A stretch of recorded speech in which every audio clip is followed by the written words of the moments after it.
сұхбат бердік, көрейік. Қайырлы таң Қазақстан, алдыңғы жолы ғаламтор ақтарып отырып, Африкада мұғалім болып жүрген қазақ қыз туралы бір керемет қызық материал оқып қалдым. Енді сол материалды оқығаннан кейін сол кісіні іздеп тауып бір тілдессем ғой деп ойлағам. Енді бүгін соның сәті түсіп тұр. Бүгінгі сұхбатымның кейіпкері Африкада тұрып жатқан қазақ қызы Айман Мамедалиева. Айман, саламатсыз ба? Қалыңыз қалай? Қазақстан сәлем. Қазақстан сәлем. Қазақстан халқы. Сен қыздарымыздың да, оқушыларымыздың сіздерге үлкен жолы қабыл алыңыздар. Үлкен рахмет. Сәлемет болсын барлықтарыңа. Айман, енді бәрін тастап, шетелге асып, шетелде тұруды жалпы өзіміз үлкен бір тәуекелге балап жатамыз ғой. Енді сөйтіп жүргенде сіз сонау Африкадан бірақ шықтыңыз. Жалпы не себеп болды? Оқиғаңыз қандай еді? Әрине, бұған үлкен себепкер жолдасым осындай ұсыныс түскеннен кейін біз бала-шағамызды жинап сондай үлкен ұлы жолға шығып кеттік. Біз үшін де өте қызық болды, ел көруі біздің үлкен бір арманымыз болатын. Сол армандарымыздың бірі осы Африкада орындалып жатыр деп ойлаймын. Қасыңызда тұрған балалар оқушыларыңыз ба? Иә, бұл менің оқушыларым, кішкентай адам өздері. Олар кішкене тіл табысу қиындау, өйткені француз тілін өте қиын меңгеріп жатырмын, шын айтқанда. Әлі де сәл етістіктермен жұмыс жасап жүрмін. Екі ауыз ғана сөзді сөйлеп деген секілді ғой. Қыздар өте мейірімді оқушылар. Тез адамға жақындап кетеді. Сондай көріп тұрғандарыңыздай, сіз басқа болса да тірі жылы адамдар. Түсінікті. Бізге беймәлім Банги деп ат қойып кітап жазғаныңызды да білеміз. Жалпы ол кітапта не айтылды? Кітапта танымдық жағымен көбірек сипатталған, бізге жалпы Африканың халқы, олардың тұрмыс тіршілігі, салт дәстүрі бізге басқаша келеді ғой. Дегенмен осы нәрселердің барлығы сол жерде айтылған, жаңа көзбен көрген, көңілге тиген нәрселеріміздің барлығы жеткізіп отырдық. Енді ұстаздықтың аса бір қиын қызмет екенін білеміз ғой, ал оның үстіне африкалық балаларға мұғалім болу меніңше қиыны сияқты. Маған солай көрінеді, әлде олай емес пе? Жақсы сұрақ. Негізінде біздің Қазақстанның балаларымен салыстыруға мүмкін келмейді. Себебі тәрбие, жаңағы таным, басқаша. Сабақ беру мен үшін кішкене қиындау келді. Өйткені тіл білмеген үшін өте қиындау десем болады әрине. Сонда да ептеп үйренуге тырысып жатырмын. Оқушылар өте мейірімді, тез баурап алады өзіне.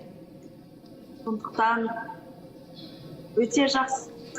Сізді қалай қабылдады? Мектепте болсын, ұжымдағы қызметкерлер, оқушылар қалай қабылдады сізді? Әрине, ағадан болғаннан кейін кішкене олар үшін біз жат болып көрінеміз. Олардың жаңағы қиын кезеңдер аға адамдармен өткен үшін сондай бір кішкене тартынып тұратын сәттер болады. Жамандық жасап қоя ма деген сияқты қорқыныштары болады. Бәрін көзқараста жақсы іс-әрекетімен көрсеткен кезде адамдар жақындай бастайды. Жақсы қабылдайды. Шүкір, өте жақсы қабылдайды адамдар. Қазір өзімде байқап отыр, маған да бір сондай мейіріммен қарап отыр ғой. Бесеуі, бес жақты. Бұларға кішкене қызық болып тұр шын мәнінде. Білуімізше 4 балаңыз бар, барлығы сол Банги қаласында. Жергілікті мектепке барады ғой, барлығы сол жерде оқиды ғой? Былтыр біз 4 баламен бірге келгенбіз. Биыл 2 ұлыммен ғана келдім, 2 қызым уже үлкен. мектеп бітіруге аз ғана уақыт қалды, сондықтан оларға кен оқу орындарына дайындалу керек. Сол үшін биыл қалдырдық біз Қазақстанға екі қызымызды. Екі ұл жылдан бейімделді десем болады. Ондай бір жатсыну, жатырқау деген болған жоқ па? Сында оқыды, әрине болады. Жатырқады біраз. Әсіресе үлкен қыздарды кішкене көбірек жатырқау болды.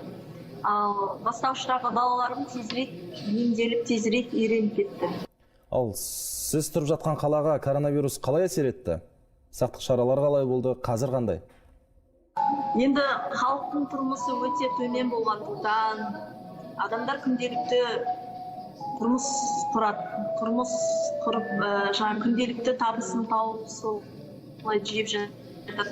Олар үшін өте қиын, сондықтан да бізде қазір мектеп басталды. Ешқандай да карантин жоқ. Көшеде маскамен жүргіңіз келсе, өзіңіз үшін жүріңіз. Әйтпесе ешқандай қинау, зорлау ештеңе жоқ. Халық күндік табысын жеп, күндік өмірін сүргеннен кейін бұлар үшін өз жүрегімде солай тілер едім. Бұларға ауру келмесе екен деп.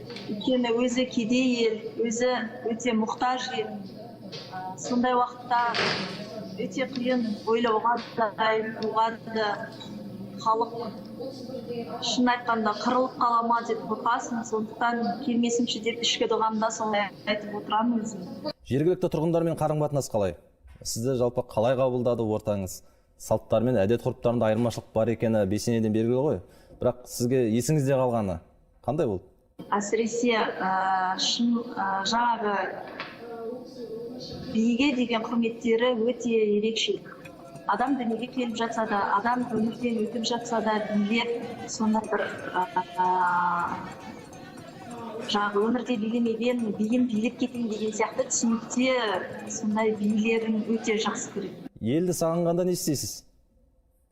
Мұздатқыштан етті шығарып жіберіп, қазанға салып жіберіп, ет асып, солай сағынышты басасыз ба, әлде басқа амалын табасыз ба?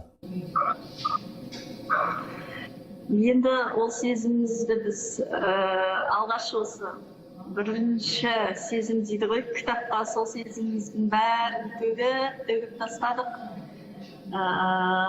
Құдайға шүкір, осымен жазда да барып, елге демалып, кішкене маухымызды басып, ата-анамызды көріп, солай келдік. Қазір кішкене үйренген секілдімін. Өз жерімде жүргендей, әрине қатты сағынып жатқан жоқпын дәл қазір. Сағынған кезде үйде өзіміз ет асып жейміз, шын айтқанда. Немесе домбыраны алып, дыңғырлатып ән айтамыз. Айман, сізді қазір көгілдір экран арқылы бүкіл Қазақстан көріп отыр десек те болады.